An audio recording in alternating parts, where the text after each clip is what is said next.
Assalamualaikum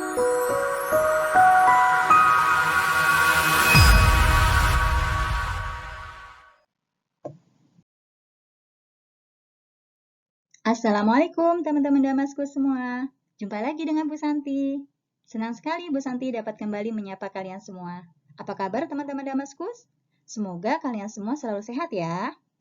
Pada video kali ini, kita akan belajar mata pelajaran SBDP tentang seni tari Nusantara.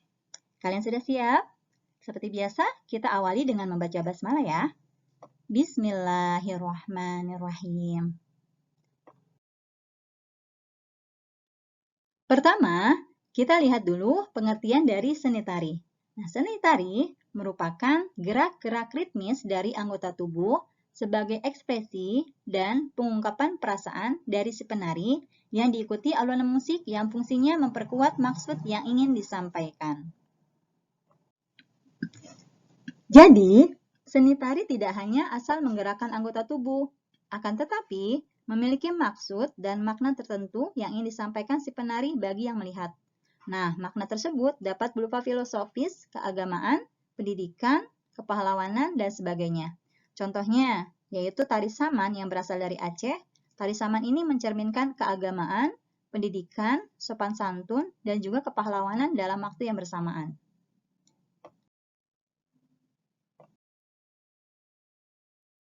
Nah, sekarang kita lihat apa sih fungsi dari seni tari itu? Yang pertama, sebagai sarana keagamaan atau upacara adat. Nah, tarian yang biasanya digunakan sebagai upacara adat itu terbagi dua. Yang pertama, peristiwa alamiah, yaitu tarian upacara adat yang bersifat alamiah. Biasanya berhubungan dengan kejadian alam. Contohnya, yaitu tarian upacara menanam padi, tarian untuk kesuburan tanah atau minta hujan, panen padi, memohon keselamatan, dan tolak bala. Tarian-tariannya itu antara lain seperti tari ngasek, menanam padi dari Jawa Barat, tari seblang, atau panen padi dari Jawa Timur, dan tari nelayan, memohon keselamatan saat berlaut dari Irian Jaya.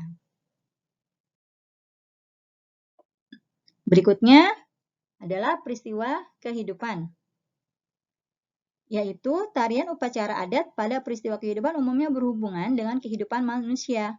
Contohnya, yaitu pada saat peristiwa perkawinan, kelahiran, khitanan, hingga kematian. Tarian-tariannya yaitu seperti tari sisingaan atau upacara khitanan dari Jawa Barat, tari wolani, upacara perkawinan dari Maluku, tari holana menyambut kelahiran bayi dari NTT, dan juga tari ngaben atau upacara kematian dari Bali.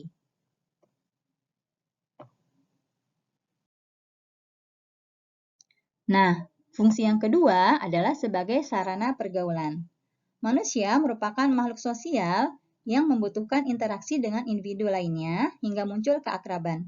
Untuk mendapatkan suasana keakraban tersebut, manusia membutuhkan suatu sarana. Salah satu dari sarana tersebut adalah tarian pergaulan. Fungsi yang ketiga adalah tarian sebagai tontonan. Fungsi terakhir dari seni tari ini sebagai tontonan atau pertunjukan. Hampir setiap daerah di Nusantara memiliki tarian tontonan. Tarian tontonan atau pertunjukan adalah jenis tarian yang dihadirkan sebagai hiburan semata. Diharapkan penonton yang menyaksikan tarian ini akan merasa terhibur. Berikutnya adalah unsur seni tari. Unsur yang pertama, ragam gerak. Gerak merupakan unsur utama dan juga unsur estetika dari tari. Gerakan dari tari berasal dari anggota tubuh. Anggota tubuh yang dapat digunakan untuk menari yaitu anggota tubuh bagian atas, bagian tengah, dan bagian bawah. Lalu, unsur yang kedua adalah bentuk iringan. Bentuk iringan tarian dapat berupa jenis musik iringan dari internal dan jenis musik iringan tari eksternal. Jenis musik iringan tari internal yaitu iringan yang berasal dari tubuh penari itu sendiri. Contohnya yaitu tepukan dada dan telapak tangan pada tarian saman dari Aceh dan suara cak pada tari kecak dari Bali. Sedangkan jenis musik iringan tari eksternal berasal dari tabuhan alat musik. Contohnya di Jawa Tengah, Jawa Timur, dan Jawa Barat dikenal alat musik gamelan, pelok, dan salendro. Unsur yang ketiga adalah kostum tari. Kostum tari merupakan suatu estetika yang tidak dapat dipisahkan dari wujud tarian. Kostum tarian untuk upacara bentuknya lebih sederhana dan tidak mementingkan estetika. Kemudian unsur yang keempat adalah pola lantai. Apa yang dimaksud pola lantai? Nah, seperti sudah kita pelajari ya sebelumnya, pola lantai adalah posisi yang dilakukan baik oleh penari tunggal maupun penari kelompok. Pola lantai pada suatu tarian dapat berupa simetris, asimetris, lengkungan, garis lurus, dan lingkaran.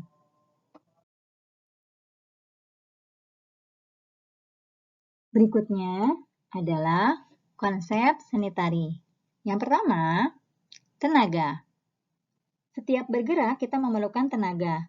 Nah, begitupun dengan gerak tari. Untuk mendapatkan gerak tari yang dinamis, kompak, dan ritmis, tentunya membutuhkan tenaga. Penggunaan tenaga memiliki intensitas kuat, sedang, dan lemah. Contoh penggunaan tenaga dalam gerak tari, yaitu ketika seorang penari berdiri di atas punggung temannya. Maka penari tersebut membutuhkan tenaga yang besar untuk menahan beban dari temannya yang berdiri di punggungnya itu. Lalu konsep yang kedua adalah ruang gerak. Suatu gerak tarian membutuhkan ruang gerak. Gerak di dalam ruangan dapat dilakukan penari secara tunggal, berpasangan, ataupun berkelompok. Kemudian konsep yang ketiga adalah waktu. Setiap kita bergerak, selain membutuhkan tenaga, kita juga membutuhkan waktu. Nah, begitupun dengan gerak tari. Setiap gerakan yang dilakukan oleh penari membutuhkan waktu. Dalam gerak tarian, perbedaan cepat atau lambat suatu gerak disebut dengan tempo. Fungsi tempo pada gerak tari untuk memberikan kesan dinamis sehingga suatu tarian enak untuk ditonton. Selanjutnya, macam-macam jenis tarian. Yang pertama adalah tari tradisional. Nah, di Indonesia, hampir setiap daerah memiliki tari tradisional. Arti dari tradisional adalah suatu tarian yang berasal dari suatu daerah dan diturunkan secara turun-temurun. Nah, tari tradisional ini terbagi menjadi yang pertama tari rakyat. Tarian rakyat atau tarian daerah merupakan tarian yang berkembang pada masyarakat biasa. Tarian rakyat lahir sebagai lambang dari kebahagiaan dan sukacita. Contohnya, jika musim panen tiba dan hasil panen melimpah, maka masyarakat akan berkumpul dan menari bersama untuk merayakannya. Kemudian, tari klasik atau tari keraton. Nah, apa yang membedakan antara tarian rakyat dengan tari klasik? Perbedaannya adalah tari klasik lahir dari dalam keraton atau dalam kaum bangsawan. Karena tarian ini berkembang pada lingkungan atas, maka masyarakat biasa dilarang untuk menarikan tarian ini. Berbeda dengan tari rakyat, tari keraton memiliki aturan yang tertulis dan baku. Nah, kemudian tadi macam-macam tari. Yang pertama adalah tradisional. Nah, yang kedua adalah tari kreasi baru. Tari kreasi baru merupakan perkembangan dari tradisi yang ada. Maksudnya, di sini jenis tarian yang biasanya dipakai untuk upacara ritual, adat, dan keagamaan dimodifikasi oleh penata tari, sehingga tari ini bisa dinikmati oleh khalayak umum. Lalu berikutnya yang ketiga adalah tari kontemporer. Apa sih yang dimaksud dengan tari kontemporer ini? Yaitu salah satu jenis tarian modern yang berkembang di Indonesia. Tarian ini lahir sebagai reaksi atas seni tari klasik yang telah mencapai titik akhir dalam perkembangan teknisnya.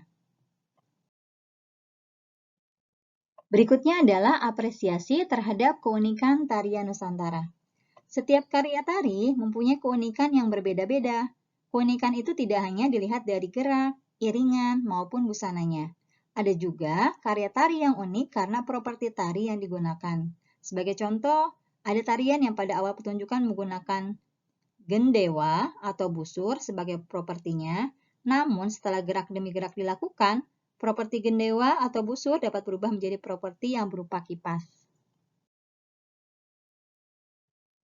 Berikutnya adalah fungsi dan tujuan apresiasi tari. Pertama, kita apresiasi dari tari saman. Nah, keunikan tari saman dari Aceh sebagai berikut.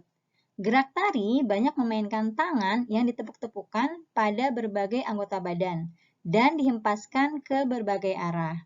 Kemudian, gerak tari hanya diiringi dengan suara manusia yang berupa nyanyian. Namun, gerak para penarinya kompak dan bersemangat. Kita akan lihat mengapresiasi dari tari jaipong. Nah, tari jaipong ini mempunyai keunikan. Yang pertama, dilihat dari sisi iringannya yang sangat mendukung pelestarian dan promosi alat musik tradisional seperti demung, gendang, dan sebagainya. Lalu yang kedua, gerakan tari jaipong sangat dinamis, mengikuti musik iringan yang mengiringi. Dan yang ketiga, tari ini memiliki keunikan dari sisi busananya, yang memberikan aksen Tionghoa dalam balutan batik khas Jawa Barat, sehingga menjadi perpaduan unik antara budaya Sunda dengan budaya Tionghoa. Nah, baik teman-teman, demikian bahasan kita pada hari ini. Berikutnya adalah tugas untuk kalian, yaitu kalian cari informasi mengenai keunikan salah satu atau lebih dari tarian Nusantara. Kemudian tuliskan di link tugas yang nanti Bu Santi akan berikan, ya. Boleh cari di buku, di internet, ataupun dari mana saja.